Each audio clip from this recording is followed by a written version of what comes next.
والصلاة والسلام على أشرف الخلائق أجمعين سيدنا ومولانا بالقاسم محمد اللهم صل على محمد وعلى محمد وعلى أهل بيته الطيبين الطاهرين المعصومين المظلومين ولعنة الدائمة على أعدائهم أجمعين. أما بعد فقد قال الله سبحانه وتعالى في محكم كتابه المبين وهو أصدق الصادقين: أعوذ بالله من الشيطان الرجيم ونريد أن نمن على الذين استضعفوا في الأرض ونجعلهم أئمة ونجعلهم الوارثين. صدق الله العلي العظيم. صلوات على محمد وعلى محمد. اللهم صل على محمد وعلى محمد. خداوند عالم سے دعا ہے کہ جو توفیق ہمیں اس وقت میسر ہے، خداوند عالم کی بارگاہ میں دست بدعا ہیں بطفیل بحق امام زمان علیہ جل اللہ فرجہ الشریف کے کہ ہماری اس عبادت کو قبول فرمائیں اور اس نشست کو اپنی عبادت میں شمار فرمائیں. جو موضوع یہ ہے کہ جس طرح سے امام زمان پہ تھوڑا سا ہمیں گفتگو کرنی ہے تو یہ وہ موضوع ہے جس پر حق ادا تو نہیں ہو سکتا، لیکن بہرحال میں کچھ اشارے کرتا ہوں آگے چلوں گا تاکہ آپ لوگ جو ہیں، یہ ایک طرح سے کوئی وہ فارمل میری کوئی تقریر بھی نہیں ہوگی، لیکن اس میں چونکہ بہت سی چیزیں نکات اٹھاؤں گا اور یہ وہ گفتگو کا وہ محل بھی نہیں ہے کہ جس میں ایک ہر چیز کے جواب دیا جا سکے. تو بہرحال اہل سنت حضرات جو ہیں وہ اعتراض اٹھاتے ہیں کہ قرآن میں توحید کا ذکر ہے، نبوت کا ذکر ہے، آدم علیہ السلام سے لے کر عیسیٰ تک تمام سب کا ذکر ہے. تو اگر اتنی ہی امپورٹنٹ چیز تھی امامت جو آپ جس کا ذکر کرتے ہیں، یعنی کہ ہم شیعہ، تو قرآن میں واضح کیوں نہیں کر دیا؟ قرآن میں کیوں نہیں کہہ دیا؟ یعنی کہ آپ کے پاس ایک ہی آیت ہے، یا ایھا الرسول بلغ ما انزل الیک من ربک، اس میں بھی علی علیہ السلام کی ولایت اس طرح سے ذکر نہیں. ایک سوال ویلڈ سوال ہے ان کا، وہ کہتے ہیں کہ اگر بہت ضروری تھا خدا کے لیے تو لکھ دیتا کہ یہ علی علیہ السلام کی ولایت، تو یہ کیوں نہیں کیا؟ کہ ہمارے پاس ایک ہی آیت ہے کہ قرآن کے حوالے سے آیہ ولایت جس سے ہم استنباط کرتے ہیں کہ یہ آیہ ولایت سے انما ولیکم اللہ ورسولہ والذین آمنوا الذین یقیمون الصلاۃ، جو کہ آپ کو یاد ہے کہ اللہ ولی رسول ولی، اور وہ ولی جو حالت رکوع میں زکوٰۃ دیتا ہے. تو اس سے ہم استنباط کرتے ہیں کہ کوئی نہ کوئی ہے رسول کے بعد ولی. اب وہ اس لیول کا ہونا چاہیے جس لیول کا اللہ ولی ہے، جس لیول کا رسول ولی ہے، اسی لیول کا وہ ولی ہونا چاہیے. سب سے بیسک جو گفتگو ہے وہ ہے توحید کے باب میں. ایک روایت پڑھنا چاہتا ہوں امام جعفر صادق علیہ السلام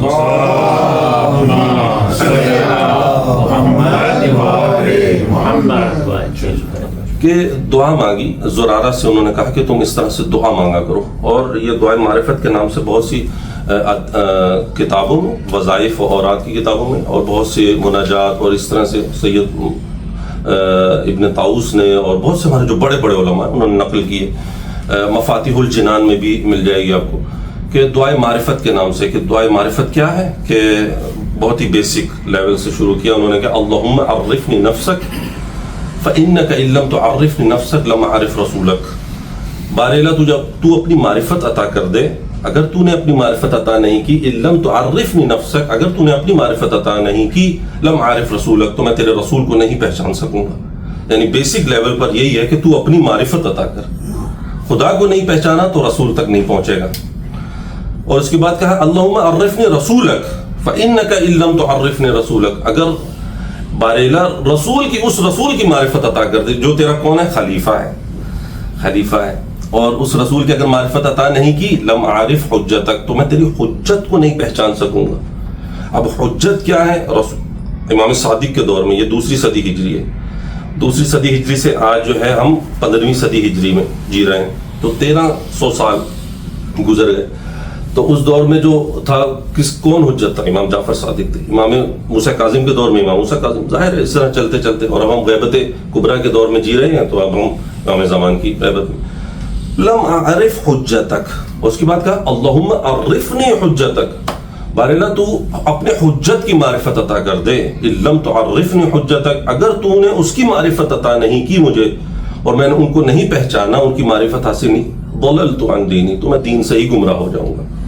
اب کہاں سے چلے؟ توحید سے چلے۔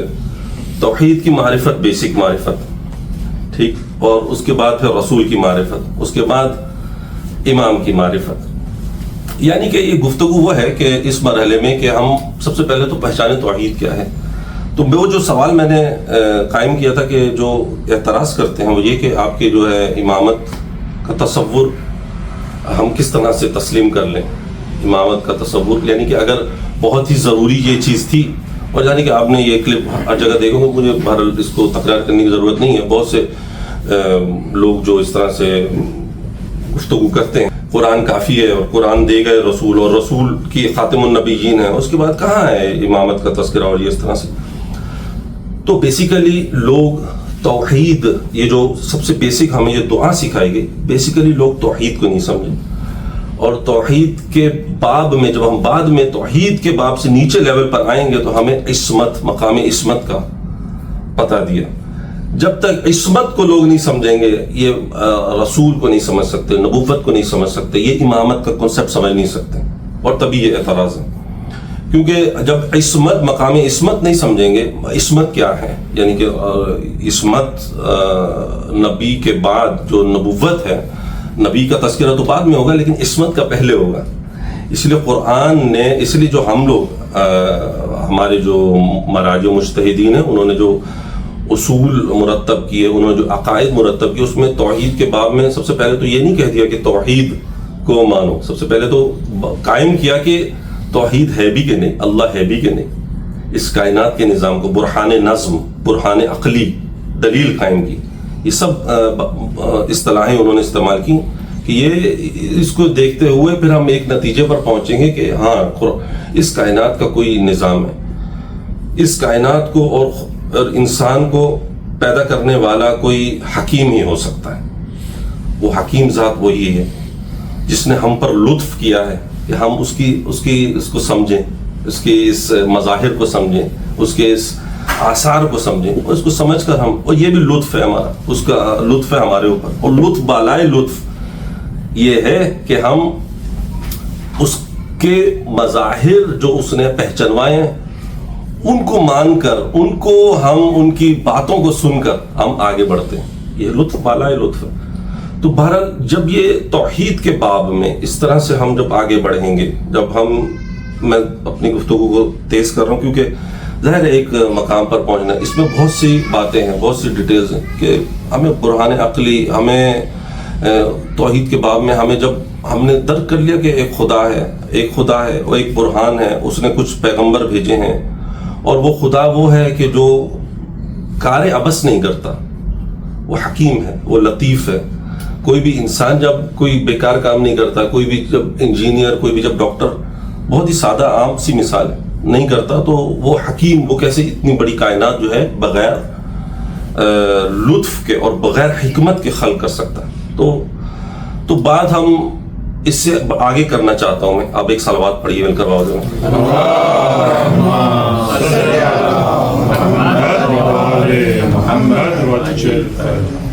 اب ظاہر ہے کہ توحید کے باب میں آیت اللہ جعفر سبحانی، ان کی بہت سی زبردست کتاب ہے ایک توحید کے اوپر جو انہوں نے لکھی ہے، یعنی کہ بس اس باب میں ایک آیت پڑھتے ہوئے آگے بڑھ رہا ہوں۔ سورہ طٰہٰ پڑھیے گا، اور اس میں ایک آیت، ربنا الذی اعطى، حضرت موسیٰ کہہ رہے ہیں ربنا الذی، ہمارا رب وہ ہے، اعطى کل شیء خلقہ ثم ہدی، ہمارا رب وہ ہے جس نے ہر شے کو خلق کیا، ہر شے کی خلقت کی، اور اس کی مناسب ہدایت کر دی، یعنی ہر شے کو ہدایت دے دی، یعنی اب کائنات کی ہر شے ہدایت یافتہ ہے۔ اب وہ ہدایت تشریعی ہو یا ہدایت تکوینی، اس کائنات کی ہدایت ہو چکی ہے۔ اور بچہ جب پیدا ہوتا ہے تو یہی کل مولود یولد علی الفطرہ، ہر بچہ پیدا ہونے والا فطرت پر پیدا ہوتا ہے، فطرت یعنی فطرت توحید پر۔ اس کے دل میں ایک جستجو ہے، وہ جستجو کیا؟ وہ کمال ہے۔ ہمیں خلق بھی اسی لیے کیا گیا کہ کمال کی طرف بڑھانا ہے۔ اور یہ کائنات اگر آپ اس میں اب غور کریں اور اس کے اب نظریات دیکھیں تو پتہ نہیں کتنی بلین گیلیکسیز خلق ہو چکی ہیں، کتنی بلین گیلیکسیز ہیں ابھی در کی ہیں۔ آج سے کچھ سال پہلے کہا گیا تھا کہ بلین 100 بلینز ہیں، اب کہہ رہے ہیں 100 بلینز گیلیکسیز. کائنات یونیورس ایکسپینڈ کر رہی ہے. اسی لیے شاید اقبال نے کہا تھا یہ کائنات ابھی ناتمام ہے شاید کہ آ رہی ہے تمادم صدائے کن فیکون. تو ہمیں یہ سمجھنا پڑے گا. لیکن اگر ہم جب خدا کو دیکھتے ہیں تو ہمیں ایٹریبیوٹس، ہم اگر انسان کو دیکھ لیں تو ہمیں تھوڑا سا واضح ہو جاتا ہے. اس نے کہا وَهُوَ السَّمِيعُ الْبَصِيرُ، وہ سمیع ہے، وہ بصیر ہے. انسان بھی سنتا ہے، انسان بھی دیکھتا ہے، انسان بھی سمیع ہے، انسان بھی بصیر ہے. اس نے کہا وہ مرید ہے، وہ صاحب ارادہ ہے. انسان کا بھی ارادہ ہے، انسان بھی ارادہ کرتا ہے. کہاں سے کیسے پتہ لگے گا کہ توحید کے باب میں اگر ہم توحید پرفیکشن، اسی لیے ہمارے ائمہ نے ارشاد فرمایا جگہ جگہ پر اور حدیث میں کہ اگر وہاں سے صحیح چلتے، جو میں نے دعائے معرفت پڑھی اللہم عرفنی نفسک، وہاں سے چلتے صحیح، توحید کا اگر صحیح علم ہوتا تو پھر معلوم ہوتا کہ عدل کیا ہے. باب عدل میں صحیح آتے کہ لا جبر ولا تفویض. اب جو ہم ٹھہر کر میں ایک اور بات عرض کروں کہ جس طرح سے یہ اشاعرہ اور معتزلہ گزرے ہیں، اسی طرح سے یہ گفتگو رہی کہ انسان مکمل قید ہے، انسان مکمل مجبور ہے، انسان مکمل با اختیار ہے. یہ پوری باقاعدہ ایک صدی بحث رہی ہے. اسی لیے معتزلہ بنے، یہاں سے اشاعرہ بنے. ایک گروپ بنا ٹوٹ کر کے انہوں نے کہا کہ انسان مکمل آزاد ہے، انسان مجبور نہیں ہے. ایک نے کہا کہ نہیں انسان مجبور ہے، انسان جو کرتا ہے بس اللہ اس سے کرواتا ہے، جو بھی کرتا ہے. اور اشاعرہ نے کہا، اور معتزلہ نے کہا کہ نہیں انسان. انہی معتزلیوں میں ایک بہت ہی مشہور عالم دین گزرے جنہوں نے نہج البلاغہ کی شرح لکھی ہے، ابن ابی الحدید معتزلی عالم تھے. معتزلہ بہت قریب ہیں امامیہ سے، جو ہمارا نظریہ جو امامیہ ہم جعفریہ جو ہیں ان کا نظریہ بہت قریب ہے. لیکن ہمارے امام نے کسی کا ساتھ نہیں دیا. امام نے کہا لا جبر ولا تفویض، نہ جبر ہے نہ تفویض ہے، نہ جبر ہے نہ مجبور ہے انسان، نہ بالکل با اختیار ہے، بل امر بین الامرین، بس دو امر کے درمیان ایک امر ہے. اب وہ امر کیا ہے؟ یہ اللہ کا سر ہے، یہ اللہ کا راز ہے. ان مجبور اتنا ہی ہے کہ کس خاندان میں پیدا ہو گئے، اختیار نہیں ہے. کون سا کلر ہوگا، اختیار نہیں ہے. کتنا قد ہوگا، اختیار نہیں ہے. کس خاندان میں کون سی کاسٹ ہوگی، اختیار نہیں ہے. کس ملک میں کہاں پر، اختیار نہیں ہے. اختیار کیا ہے کہ اپنی شخصیت بنا سکتے ہو، اپنا کردار بنا سکتے ہو، اپنے آپ کو کمال تک لے جا سکتے ہو. یہ اختیار ہے انسان کا. اچھا کرو برا کرو اختیار ہے، اچھا دیکھو برا دیکھو یہ اختیار ہے. ان ہدینہ السبیل اما شاکر و اما کفور، یہ تو قرآن نے واضح کر دیا. مگر جو یہ لوگ گزرے انہوں نے کہا کہ نہیں. اب اسی میں ایک بحث اور چلی امام موسی کاظم علیہ السلام کے دور سے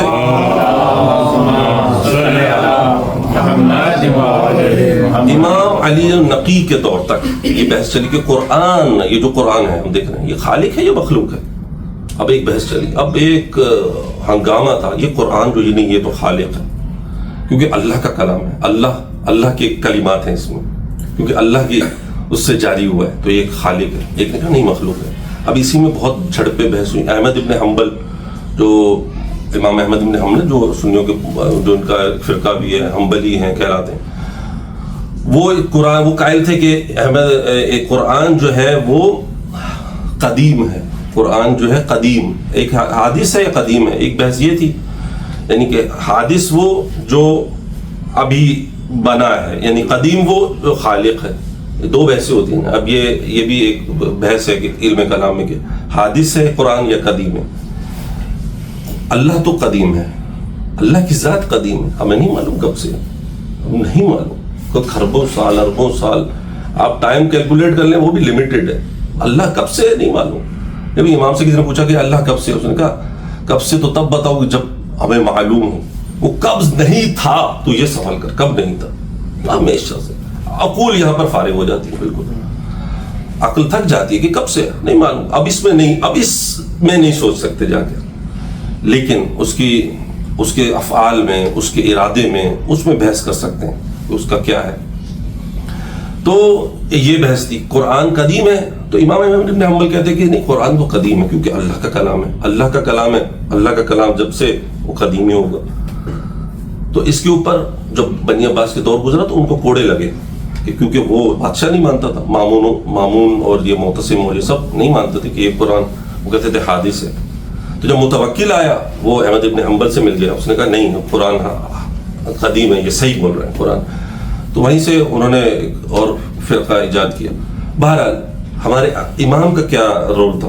امام موسیٰ کاظم سے بھی حدیث ہے, امام نے کہا کہ قرآن نہ خالق ہے نہ مخلوق, قرآن کلام الہی ہے.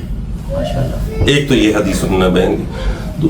دوسرا امام نقی علیہ السلام نے منع فرمایا, انہوں نے کہا اس فطرے میں نہیں پڑھنا. امام نقی نے منع کیا کہ اور توقیع جاری کی لوگوں کو, اپنے شیعوں کو. اس لیے وہ دور جو دور ہے 3 صدی ہجری کا, اس میں اگر آپ ہسٹری کو دیکھیں گے تو جب یہ لڑائی اور یہ بحث ہو رہی تھی تو جو شیعہ تھے جتنے بھی امام کے ماننے والے, انہوں نے سکوت اختیار کیا تھا. وہ اس چھمبے میں نہیں تھے کیونکہ ان کو معلوم تھا کہ یہ آپس بحث ہے, یہ بحث کوئی وہ کلامی بحث یا کوئی منفعت والی بحث نہیں ہے. اس لیے انہوں نے سکوت اختیار کیا. امام نے بھی کہا کہ اس میں تمہیں کوئی فائدہ نہیں ہے اور اس بحث میں نہیں پڑھنا, اس فتنے میں. بہرحال آج بھی یہ ایگزسٹ کرتے ہیں. تو کہنے کا مقصد یہ ہے کہ وہ لوگ جنہوں نے توحید صحیح نہیں لی تو وہ ان کا راستہ شروع سے ہی ٹیڑھا رہا. ان کو نہیں سمجھ آئی کہ کیونکہ قرآن اگر لاجیکلی دیکھیں تو قرآن ایک تو قرآن کے بھی درجات ہیں. یہ جو قرآن ہمارے پاس ہے, یہ الفاظ ہیں, یہ بائنڈنگ ہے, یہ کیا ہے؟ مخلوق, یہ خالق, یہ مخلوقات نے بنایا, یہ پرنٹنگ پریس میں چھپا ہے, یہ اس کے لفظ. ہاں لفظ کی نسبت کس سے ہے؟ اللہ سے ہے, لیکن ایک اس کے معانی ہیں. مراد مولا کیا ہے اس میں معنی, وہ بھی اللہ کی طرف ہے. لیکن وہ تفاسیر جو لکھتے ہیں لوگ, مفسرین جو ہیں, تو یہ کیا ہوا؟ یہ قرآن خالق تو نہیں ہے, یہ قرآن کوئی قدیم تو نہیں ہے. ہاں اگر اس قرآن کو آپ کہیں یہ علم الہی ہے, اس اللہ کے علم سے یہ آیا, تو اللہ کا علم تو قدیم ہے. یہ بات صحیح ہے, اللہ کا علم قدیم ہے کیونکہ علم اس کی ذات ہے. علم وہ العلیم ہے, علم اس کی ذاتی صفت ہے, جیسے قدرت اس کی ذاتی صفت ہے, علم اس کی ذاتی صفت. تو ہم کہیں گے یہ قدیم ہے, حادث نہیں ہے. اس لیے اللہ کے علاوہ سب مخلوق, اللہ کے علاوہ سب حادث, اللہ ہی قدیم. صلوات پڑھیں محمد والی.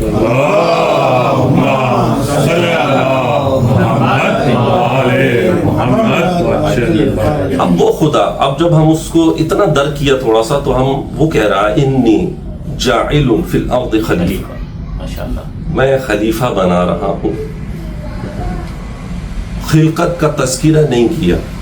شیخ صدوق فرماتے ہیں کہ خلقت سے پہلے خلافت کے منصب کو رکھا, کیونکہ مہم تھی خلافت, اہم تھی خلافت, اس لیے خلقت کا تذکرہ ابھی نہیں کیا. کہا انی جاعل فی الارض خلیفہ. اچھا اب یہاں پر ایک بحث ہے, جاعل تنوین لگائی, جاعل یعنی اپنے سے منسوب کر دیا, جاعل میں بنانے والا ہوں. جیسے کہا انی خالق بشرا من طین, خالق یا جاعل کا خالق, میں بشر بنا رہا ہوں ایک گارے سے. تو یعنی کہ اپنے سے مخصوص کر دی صفت, یعنی کہ خلیفہ وہی بنا سکتا ہے, جاعل فی الارض خلیفہ, جو گارے سے پہلے ایک بشر بنا تھا. ماشاءاللہ, جو گارے سے مٹی سے ایک بشر بنا سکتا ہے, خالق بن سکتا ہے, اسی کو اختیار ہے کہ وہ جاعل بھی بن جائے. انی جاعل فی الارض خلیفہ. اچھا یہاں پر ایک سوال ہے کہ فرشتے موجود تھے, فرشتوں کو امام بنا سکتا تھا, فرشتوں میں سے کسی کو اٹھا سکتا تھا. فرشتے پتہ نہیں کئی ہزار سال, کئی نوری سال موجود ہیں, ان فرشتوں کو نہیں کہہ رہا کہ میں تمہیں بنا رہا ہوں, میں تمہیں خلیفہ بناؤں گا. یعنی اس نے اپنے العلم کی بنیاد پر. اب یہاں پہ بھی اعتراض ہے. یہاں پر اعتراض یہ ہے کہ خداوند عالم نے جب حضرت آدم کو خلق کر دیا اور فرشتوں کو کہا کہ سجدہ کرو, اور اس کے بعد ایک مخصوص حضرت آدم سے علم رکھ دیا اور کہا کہ یہ اسی بنا پر مقدم ہے, علم آدم الاسماء, ہم نے اس کو آدم کو سارے اسماء سکھا دیے. اب اسماء کیا ہے وہ ایک الگ بحث ہے. اسماء صرف نام ہے یا اور بھی کچھ علم ہے, اب یہ بھی ایک علیحدہ بحث ہے. لیکن بہرحال حضرت آدم کو اللہ نے علم دیا, اور فرشتے وہ کہتے ہیں ہم تو نہیں جانتے تھے. اب یہاں پر سوال کرنے والے کہتے ہیں کہ بھائی اللہ نے آدم کو تو سکھا دیا جس طرح سے, تو فرشتوں کو بھی سکھا دیتا. فرشتے کہہ رہے ہیں لا علم لنا الا ما علمتنا، تو نے جتنا سکھایا بس ہمیں اتنا ہی معلوم ہے. تو فرشتوں کے اوپر مقدم ہو گئے آدم، تو وہ فرشتوں کو بھی سکھا دیتے تو فرشتے بھی اس طرح کہتے کہ ہم جو ہے مقدم ہیں اللہ نے. لیکن یہاں پر ہے اہلیت. وہ کوئی بھی اٹھ کے کہہ دیتا کہ میں نبی بن جاتا، میں نوح کے وقت تھا تو اللہ مجھے بھی نوح بنا دے. یہ ہے اہلیت. خدا دیکھتا ہے کہ کہاں پر اپنی رسالت کو رکھنا ہے، کہاں پر نبی آئے گا، کون آئے گا اور کس ظرف کا مالک ہے. تو وہ جب اس کا ازلی علم ہے وہ اس میں جانتا ہے، وہ اس کی ذاتی صفت ہے. اب جو ہم کر رہے ہیں یہ محو اس بات میں ہے.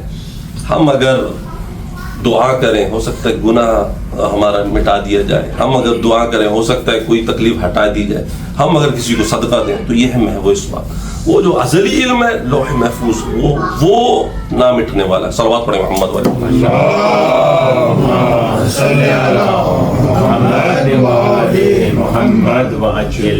تو جو میں نے آیت پڑھی اب اس کی طرف کہ وَنُرِيدُ أَن نَّمُنَّ عَلَى الَّذِينَ اسْتُضْعِفُوا فِي الْأَرْضِ. اب اللہ کہہ رہا ہے اپنی طرف کر کے وَنُرِيدُ، ہم چاہتے ہیں، ہمارا ارادہ ہے، ہمارا ارادہ ہے. اب کس کا ارادہ ہے؟ اللہ کا ارادہ ہے. اب اگر انسان اللہ کے ارادے کو اور اپنے ارادے میں فرق کرے تو معلوم ایک انسان کا ارادہ اس کا داخلی ہے حقیقت ہے. یعنی کہ میں کچھ سوچتا ہوں میں کہ ابھی سفر کروں گا، بھی جاؤں گا، یہ میرا ارادہ ہے. یہ میرا ارادہ پہلے ہے، سوچ پہلے ہے، فعل بعد میں ہے. اور ہو سکتا ہے یہ عمل میں آئے، ہو سکتا ہے نہ آئے، ہو سکتا ہے ابھی کچھ ہو جائے، ابھی طبیعت خراب ہو جائے یا میں نہ جا سکوں، موسم خراب ہو جائے، کچھ بھی ہو سکتا ہے. تو میں جو باہری بیرونی جو قوتیں ہیں، جو خارجی طاقتیں ہیں، وہ اس پر اثر انداز ہو سکتی ہیں. اسی طرح لیکن اللہ کا ارادہ کیا ہے؟ اللہ انما امرہ اذا اراد شیئا ان یقول له کن فیکون. اس کا ارادہ ہے کسی شے کا کرنے کا کہ ہو جا، بس وہ ہو جاتی ہے. اس کا مطلب اس کا ارادہ فعل ہے. ماشاءاللہ اس کا ارادہ زبان نہیں ہے، اس کا ارادہ الفاظ نہیں ہے، اس کا ارادہ کن، وہ فعل، وہ پوری کائنات بن گئی. اس کا ارادہ فعل ہے. اللہ کا ارادہ فعل خدا ہے. ہمارا ارادہ یہ فرق ہے. وَنُرِيدُ، ہمارا ارادہ ہے أَن نَّمُنَّ عَلَى الَّذِينَ اسْتُضْعِفُوا فِي الْأَرْضِ، ہم ان لوگوں پر احسان کریں، ہم ان لوگوں پر، وہ لوگ جو زمین میں کمزور ہیں. نہیں، نُسْتُضْعِفُوا فِي الْأَرْضِ، جو کمزور بنا دیے گئے ہیں، کمزور کر دیے گئے ہیں. کمزور ہے نہیں، لیکن حالات اور ایسے انوائرمنٹ کریٹ کیا گیا ہے باہری کی دنیا میں، کمزور کر دیے گئے ہیں. نستضعفوا فی الارض، زمین میں کمزور کر دیا. ونجعلہم ائمۃ، اور ہم ان کو چاہتے ہیں کہ ہم امام بنائیں، ہم امام بناتے ہیں. ونجعلہم الوارثین، اور ہم ان کو زمین کا وارث بنائیں گے. ماشاءاللہ یہ ہے امام زمان کی کیفیت. امام حسن عسکری صلوات اللہ علیہ،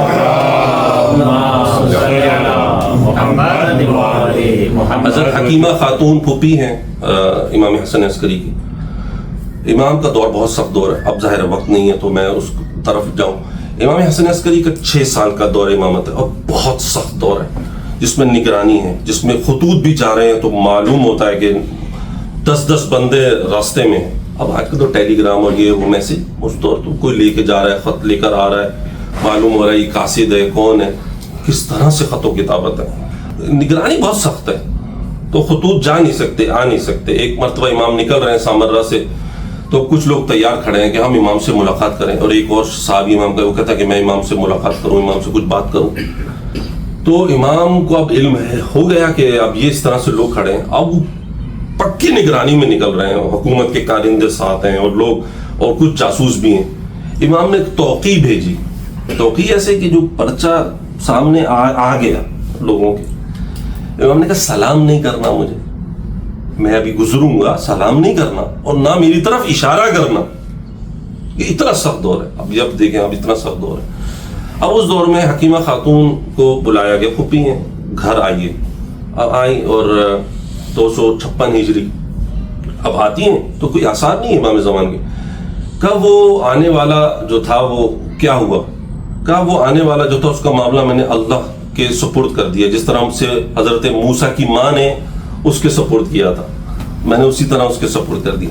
اب ہفتے بعد پھر آئیں، آ کے دیکھتی ہیں، اور ایک مرتبہ جب دیکھتی ہیں تو کیا ہے کہ وہ آنے والا کدھر، تو امام چھوٹے سے تھے جب ولادت ہوئی اور آ کر تلاوت کر رہے تھے، تو جب جناب حکیمہ خاتون دیکھتی ہیں تو تلاوت کیا کر رہے تھے، وَنُرِيدُ أَن نَّمُنَّ عَلَى الَّذِينَ اسْتُضْعِفُوا فِي الْأَرْضِ وَنَجْعَلَهُمْ أَئِمَّةً وَنَجْعَلَهُمُ الْوَارِثِينَ۔ امام زمان اس آیت کی تلاوت فرما رہے تھے، صلوات پڑھیں محمد وعلیہ محمد۔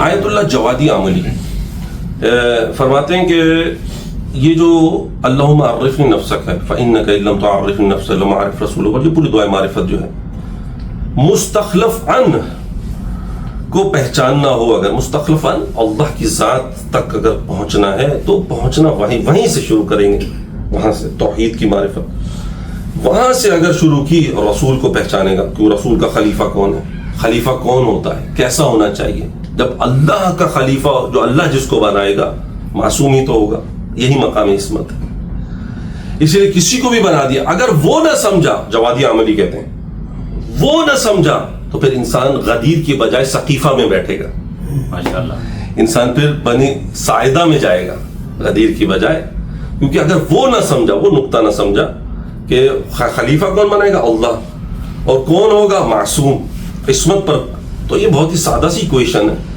جب وہاں سے چلے گا اور اس کا خلیفہ کون ہوگا، رسول کون ہوگا اس کا خلیفہ، تو رسول کس کو بنائے گا، اسی کو بنائے گا وہ جو چین چل رہی ہے کہ وہ بھی معصوم ہوگا، معصوم عن الخطا ہوگا اور اپنے جیسا ہوگا، تو اس کو بنائے گا۔ تو جب یہ چین سمجھ لی انسان نے تو پھر انسان غدیر کو نہیں بھولے گا، پھر انسان غدیر کے سائے میں بیٹھے گا، پھر سقیفہ بنی ساعدہ میں نہیں جائے گا۔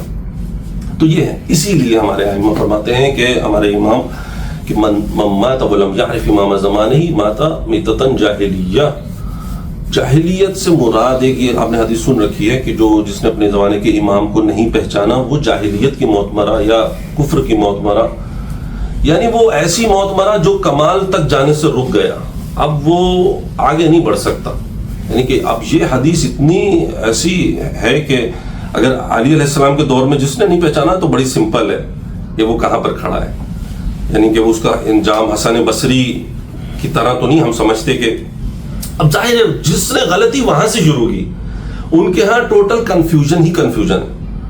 حسن بصری، اب میں آخری واقعہ سنا کے ختم کر رہا ہوں، حسن بصری اہل سنت کے بہت معتبر عالم دین گزرے ہیں، مجدد گزرے ہیں، فقیہ گزرے ہیں، بصرہ کے مفتی گزرے ہیں۔ حسن بصری کب پیدا ہوتے ہیں؟ 22-23 ہجری میں، رسول کی وفات کے بعد 11, 12, 13 سال بعد۔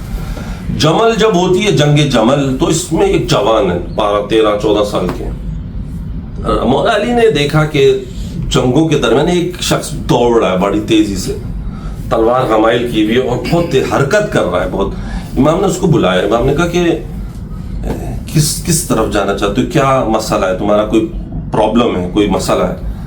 اس نے کہا جنگ یہاں پر ہو رہی ہے اور 2 لشکر ہیں اور آیا تو لڑنے تھا، تو دیکھ رہا ہوں لیکن کسی طرف جانا چاہتا ہوں، لیکن آواز آئی، مجھے ایک آواز کان میں پڑی کہ اس جنگ میں شریک ہونے والا، اس جنگ میں قاتل اور مقتول دونوں جہنمی ہیں، قاتل اور مقتول دونوں جہنمی۔ امام نے کہا کہ امام نے اسے دیکھا ایک نظر، امام نے کہا کہ ہاں تو نے بہت صحیح سنا، جو آواز تو نے سنی وہ شیطان کی تھی کہ قاتل و مقتول دونوں جہنمی ہیں، اور جس طرح تو لڑنے جانا چاہتا ہے وہاں قاتل بھی جہنمی مقتول بھی جہنمی، تو جس طرف جانا چاہتا ہے۔ اب یہ حسن بصری وہ ہیں، اب آپ دیکھیے اب 22-23 ہجری کا یہ پیدا ہوئے، اب حسن بصری کے بعد امام علی کی شہادت ہوئی 44 ہجری، یعنی 36 ہجری جمل ہوئی، 40 ہجری شہادت امام کی ہوئی، اس میں یہ کڑیل جوان تھے۔ 50 ہجری امام حسن کی شہادت ہوئی، اس میں یہ بھرپور جوان تھے۔ 61 ہجری کربلا کا واقعہ ہوا، حسن بصری اب ظاہر اتنی بھرپور جوانی، کربلا کے واقعے کے واقعہ ہررا ہوا، کعبے کو جلایا گیا، کعبے کا احراق ہوا، مسجد نبوی میں وہ استبل باندھے گئے اور بے حرمتی کی گئی، یہ واقعہ ہوا۔ اس کے بعد 34 برس امامت کا عرصہ امام زین العابدین کا، اس عرصے میں امام زین العابدین کی دعائیں ہیں، امام زین العابدین، اور اس زمانے میں ظاہر ہے وہ جو ایک ماحول تھا تقیہ کا، شیعوں پر سختی تھی، تو امام کی شہادت ہوئی. آپ تاریخ اٹھا کر دیکھ لیں، حسن بصری کہیں نظر نہیں ہے. یہ صرف بصرہ کے فقیہ تھے. نہ کربلا کے واقعے میں، نہ شہادت امام علی میں، نہ ان کا کہیں کردار نظر آئے گا. لیکن یہ آج مجدد ہیں، یہ آج تصوف کے بہت بڑے وہ مانے جاتے ہیں. تو اب یہ تاریخ کا ستم، یہ ہے تاریخ. ہم دعا کرتے ہیں خالق کائنات بحق محمد و آل محمد ہم سب کی عبادت کو قبول فرما. ہم سب جو اس وقت جمع ہیں امام زمان کی بارگاہ میں، یہ ہماری حاضری قبول فرما. ہمارا جو تھوڑا بہت پڑھا گیا ہے اس کو اپنی بارگاہ میں قبول فرما. ہم سب کو سیرت محمد و آل محمد پر چلنے کی توفیق عنایت فرما. ہم سب کو صحیح معنوں میں معرفت امام زمان نصیب فرما. بسم اللہ الرحمن الرحیم. اللہم کل ولیک الحجۃ ابن الحسن صلواتک علیہ وعلی آبائہ فی هذه الساعة وفی کل ساعة وليا وحافظا وقائدا وناصرا ودليلا وعينا حتى تسكنه أرضك طوعا وتمتعه فيها طويلا برحمتك يا أرحم الراحمين. وصلى الله على محمد وآله الطاهرين.